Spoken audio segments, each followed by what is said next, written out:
Hi, everyone, and welcome to Empowering the Opposition. My name is Dr. Nafis Alam, and our topic today will be developing interpersonal attachment. We'll be talking about the pros and cons of building connections with others as you progress through life. And we'll get started by going into childhood psychology and talking about attachment theory. Let's define attachment theory first before we get started. Again, from childhood psychology. In childhood psychology, attachment theory suggests that there are secure and insecure attachments.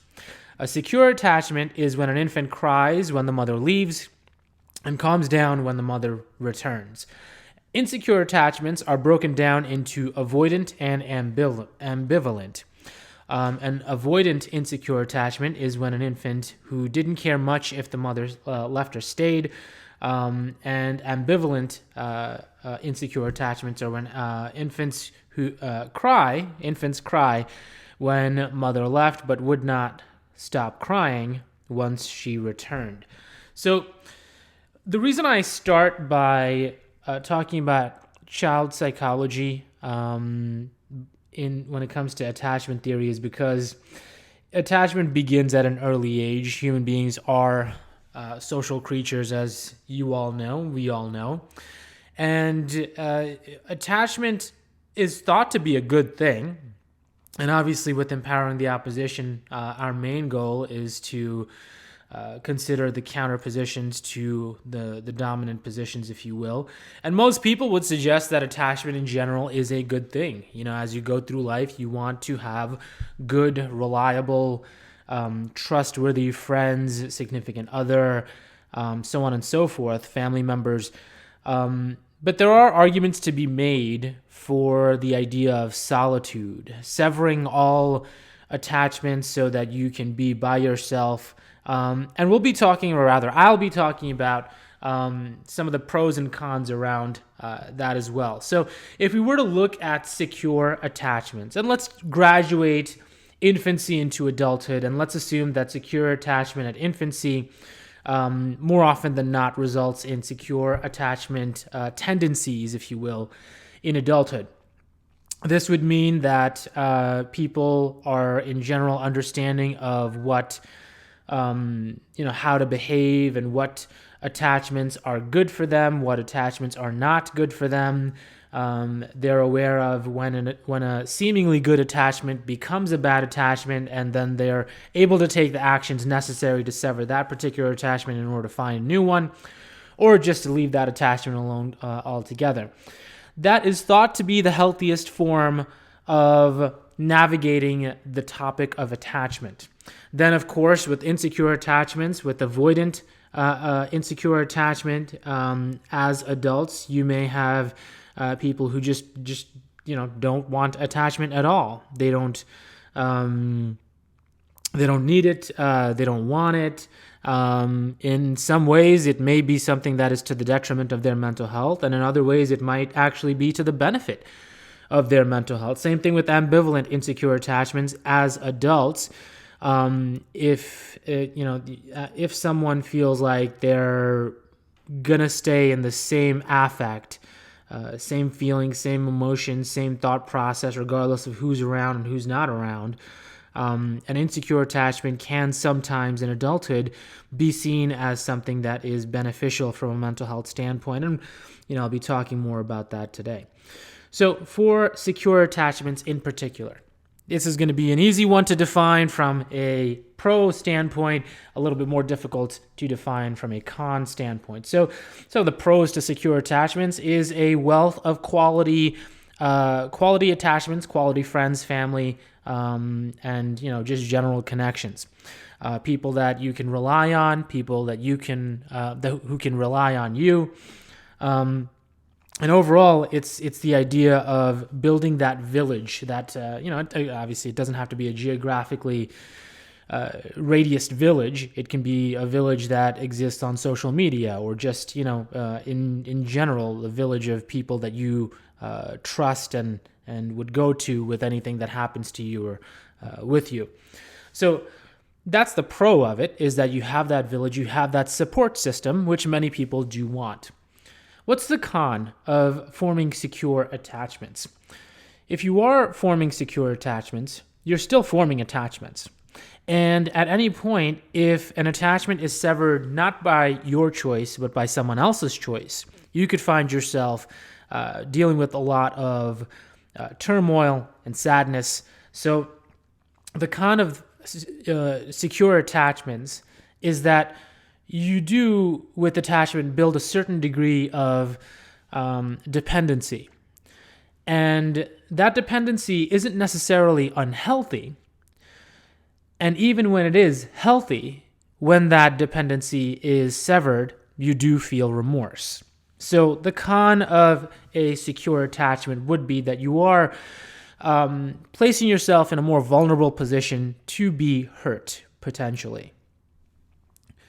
Now, with insecure attachments, if we just combine avoidant and ambivalent attachments into one umbrella term of insecure attachments as adults, with insecure attachments, if you are not the type of person that seeks out attachment at all, obviously, if we wanted to talk about the cons, it would be the inverse of the secure attachments, in that you don't have a particularly in-depth support system, that if you need something or if you need someone to talk to, you might not have that person to call, you might not have that person or people to reach out to because of the fact that you have chosen to not have attachments.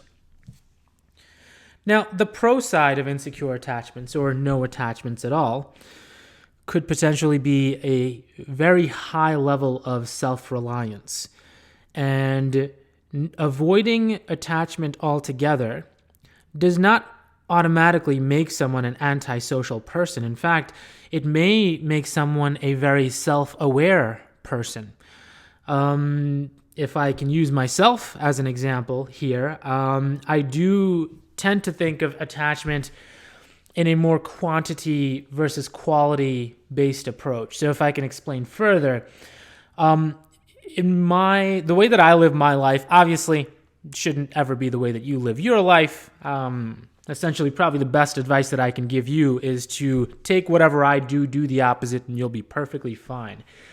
So for me, however, my mindset is that if I am able to build superficial attachments with a large number of people, then if and when a particular attachment is severed, whether by my decision or someone else's decision, the remorse and the sadness of that severed relationship will hurt less because I've essentially diversified my attachment portfolio.